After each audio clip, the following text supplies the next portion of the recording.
Cristo accoglie o pecador, annunciai a toda a gente que em caminho enganador se desvia cegamente.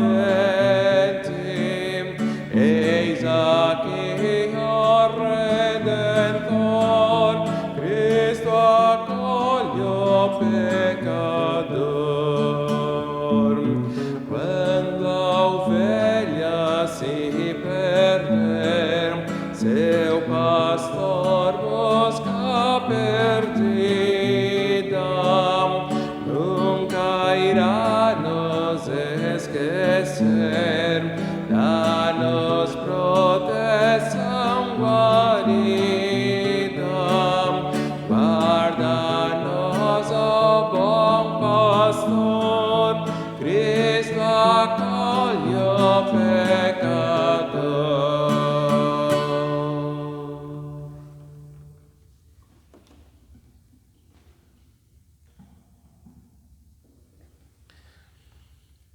Pois tudo quanto outrora foi escrito, para nosso ensino foi escrito, a fim de que pela paciência e pela consolação das Escrituras tenhamos esperança. Com essas palavras de Romanos 15, versículo 4, que são lema desta semana que se inicia neste 13 de setembro de 2020, o 15º domingo após Pentecostes, saúdo todas as pessoas que acompanham esta gravação, especialmente os membros da comunidade evangélica de Lomba Grande e os membros da comunidade evangélica de Confissão Luterana Feitoria. Assim também agradeço pela companhia e dou as boas-vindas a todas as demais pessoas, amigos e amigas que assistem a essa gravação. Pois tudo quanto outrora foi escrito para o nosso ensino foi escrito a fim de que pela paciência e pela consolação das Escrituras tenhamos esperança.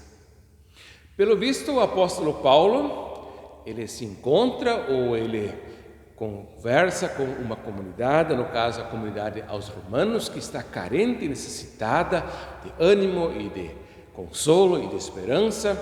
E aí ele escreve para essa comunidade e faz referência à Escritura Sagrada, que no tempo do apóstolo ainda era apenas o Antigo Testamento, e diz: olha gente, se nós lemos a Escritura Sagrada do Antigo Testamento, então nós não estamos apenas lendo coisas referentes ao passado, não apenas estamos aprendendo histórias sobre os nossos pais e antepassados, mas estamos lendo textos por meio dos quais o próprio Deus fala conosco e pelos quais Ele nos ensina e pelos quais Ele também usa aquelas pessoas que aparecem nos textos bíblicos como exemplo de inspiração, de fé e de boas obras, que pode também inspirar a vivência de cada um no presente e assim alimentar a esperança relativamente ao futuro.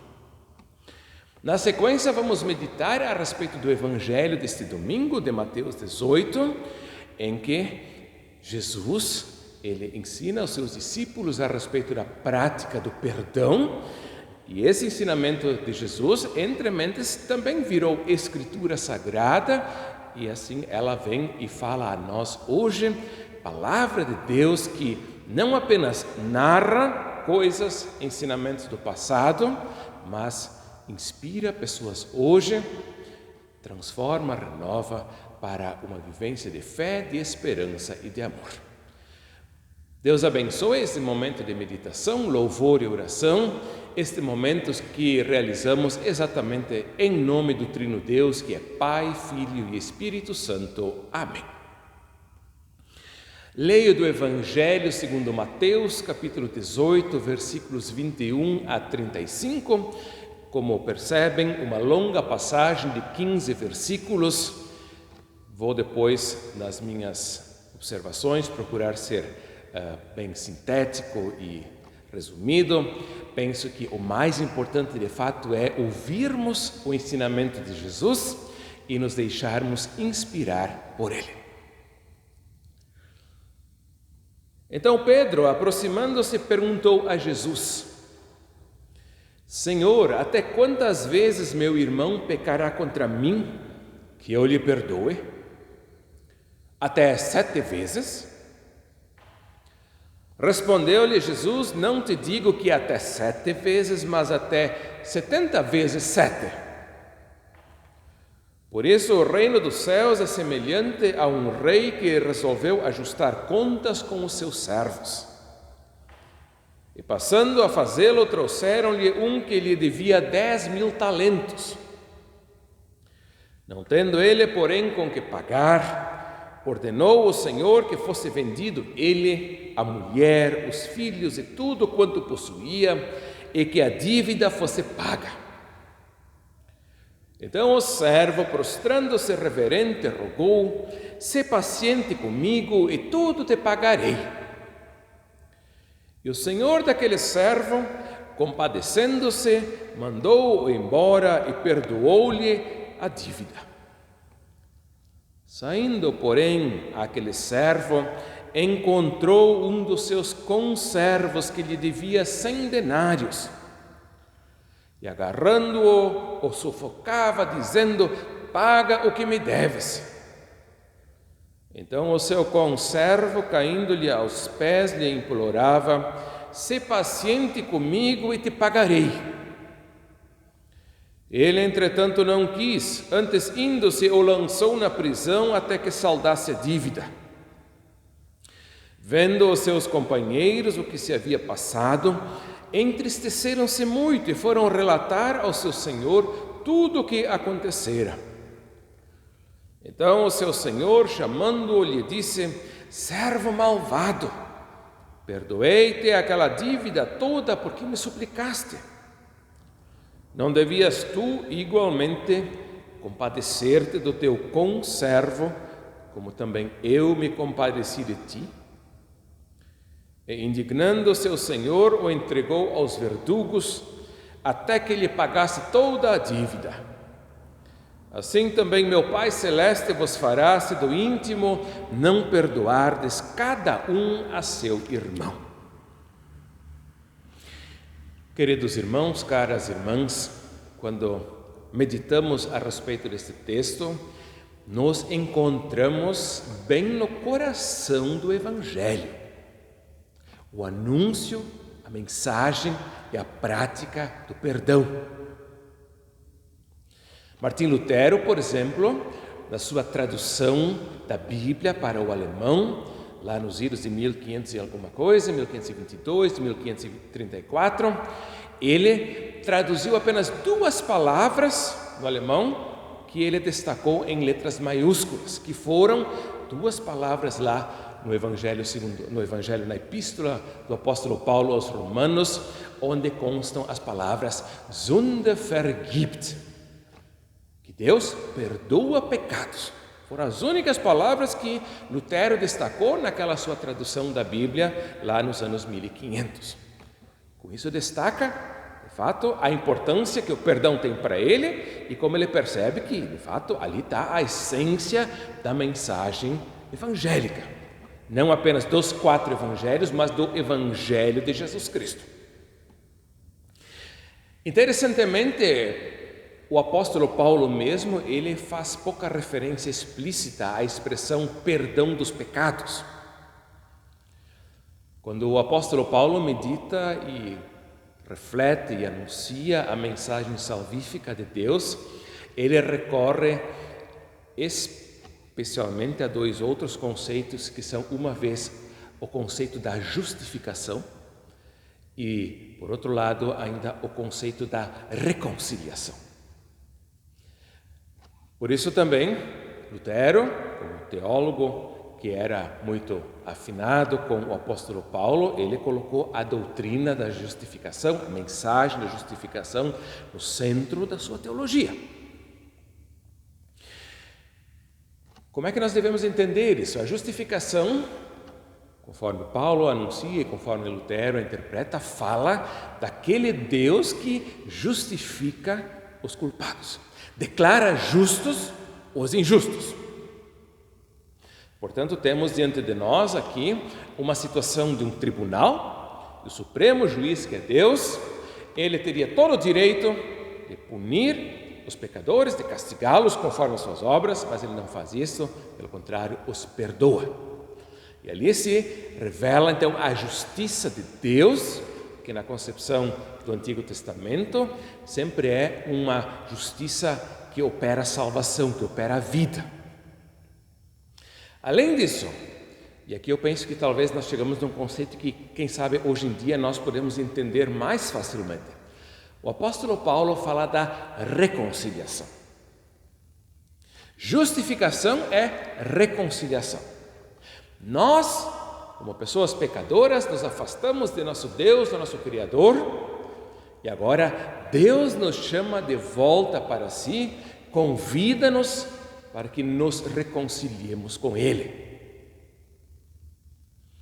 Eu penso que quando nós falamos de perdão dos pecados, nós devemos levar em consideração exatamente essa compreensão de perdão como reconciliação. O perdão não diz respeito apenas a atos isolados, mas diz respeito a relacionamentos de Deus conosco e de nós com as pessoas. Deus nos perdoa, nos reconcilia com Ele, e agora Ele nos envia a que nós pratiquemos o perdão uns com os outros. Pedro pergunta a Jesus quantas vezes ele deve perdoar o seu irmão. No Antigo Testamento, o irmão é o compatriota, são os co-israelitas, são os integrantes do povo de Deus. No Novo Testamento, o irmão e a irmã, no caso, são os integrantes, os membros da comunidade de Jesus Cristo. Quantas vezes pecará meu irmão que eu lhe perdoe? Até 7 vezes? Vou fazer uma pergunta, ninguém precisa me responder, mas cada um pense para si em casa. Se não existisse a sequência desse nosso texto, e o texto terminasse com essa pergunta do apóstolo Pedro, qual seria a nossa resposta? Será que nós iríamos imaginar que agora a resposta de Jesus seria não 7, mas 70 vezes 7? Será que nós não diríamos pelo contrário, Pedro, mas tu está louco? O que é isso, perdoar 7 vezes? E de fato a tradição judaica, da qual Jesus e os discípulos eram oriundos, falava em perdoar-se o irmão que feriu alguém até 3 vezes. E Pedro agora ele se mostra especialmente generoso na prática do perdão e oferece a Jesus a possibilidade de 7 vezes perdoar. Ao que Jesus retruca que não se deve perdoar 7 vezes, mas 70 vezes 7 significa infinitas vezes. Afinal, 7 e 10 são números que refletem uma totalidade, uma perfeição, e o 490, ele então é a multiplicação de 7 vezes 7 vezes 10. Perdoar infinitas vezes, ou incontáveis vezes. Nós aqui estamos numa situação um pouco difícil, porque nós corremos o risco, quem sabe, de nos sentirmos um pouco como que obrigados a praticar uma espécie de masoquismo, né? Afinal, o pecado que um outro comete contra nós, a ofensa, a mentira, a traição, o engano, o logro nos negócios, isso machuca, isso magoa. E agora vem Jesus e diz que nós é para sair perdoando aí a rodo. Será que nós devemos ser masoquistas? Gostar de sofrer, engolir tudo em seco? É uma situação difícil e eu penso que nós, como seres humanos, pecadores, nunca vamos conseguir realmente, nem intelectualmente, nem existencialmente, resolver bem essas ambivalências. Em todo caso, eu penso que para que isso aqui, o que Jesus está dizendo, minimamente faça sentido para nós, nós temos que sempre, em primeiro lugar, observar qual é o nosso papel, o nosso o nosso papel diante de Deus e diante do nosso próximo. Na medida em que nós percebemos que também nós somos uma pessoa como esse servo que deve 10.000 talentos, quer dizer, uma quantia incalculável a Deus, e que somos perdoados de forma infinita, somente nessa medida nós vamos poder minimamente, claro que de uma forma muito limitada, praticar o perdão de acordo como Jesus pede e espera de nós. Tão logo, porém, nós esquecemos que também nós, cada um de nós, somos pecadores, precisamos do perdão, vivemos o perdão. Tão logo nós esquecemos isso, aí de fato, perdoar 7 vezes ou perdoar 70 vezes 7, uma coisa como a outra se torna loucura e algo fora do imaginável. Jesus nos convida a nos lembrarmos, Martin, Carlos, João, Antônio, Maria, cada um de vocês são como esse servo que tem uma dívida infinita com Deus, o seu Pai, são perdoados e por isso vocês não apenas podem, como também devem, perdoar a pequena culpa que o próximo tem com vocês. Deus abençoe a todos nós, que possamos sempre de novo reconhecer na presença dEle as nossas culpas, as nossas faltas, sermos agradecidos pelo perdão do qual vivemos e assim, em meio a todas as limitações peculiares do ser humano, praticar o perdão que nos é concedido em Jesus Cristo.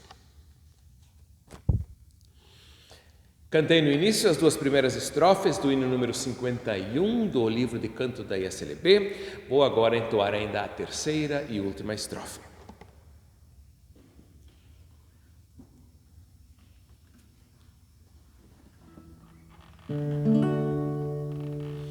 Cristo acolhe o pecador, eu também fui acolhido, prometeu-me o Salvador, que entrarei no seu remido, deixo a vida sem temor, Cristo acolhe o pecador.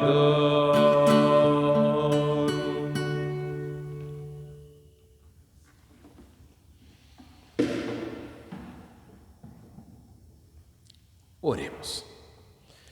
Bondoso Deus, nosso Pai, graças que Cristo acolhe o pecador, nos perdoou de modo infinito, ilimitado, pleno, perfeito, completo. E assim também nos inspira a uma vivência de perdão, a uma vivência de não violência, a uma vivência de não vingança. Permite, Senhor, que sejamos sempre de novo lembrados das nossas faltas, mas acima de tudo, da Tua graça, da Tua misericórdia sobre nós, que nos justifica, nos declara justos e perdoados, apesar de sermos injustos. Para que assim nós não precisemos tolerar simplesmente o mal que é praticado nesse nosso mundo, mas que naquilo que nos concerne, nós possamos de fato viver uma vida de não violência, de não vingança, de perdão e de reconciliação. Tudo isso pedimos e agradecemos e a Ti trazemos em nome de Cristo, que nos ensinou a orar, dizendo: Pai nosso que estás nos céus, santificado seja o Teu nome, venha o Teu reino, seja feita a Tua vontade, assim na terra como no céu. O pão nosso de cada dia nos dá hoje, e perdoa-nos as nossas dívidas, assim como nós também perdoamos aos nossos devedores. E não nos deixes cair em tentação, mas livra-nos do mal, pois Teu é o reino, o poder e a glória para sempre. Amém. O Senhor te abençoe e te guarde. O Senhor faça resplandecer o seu rosto sobre ti e tenha misericórdia de ti. O Senhor sobre ti levante o seu rosto e te dê a sua paz. Amém.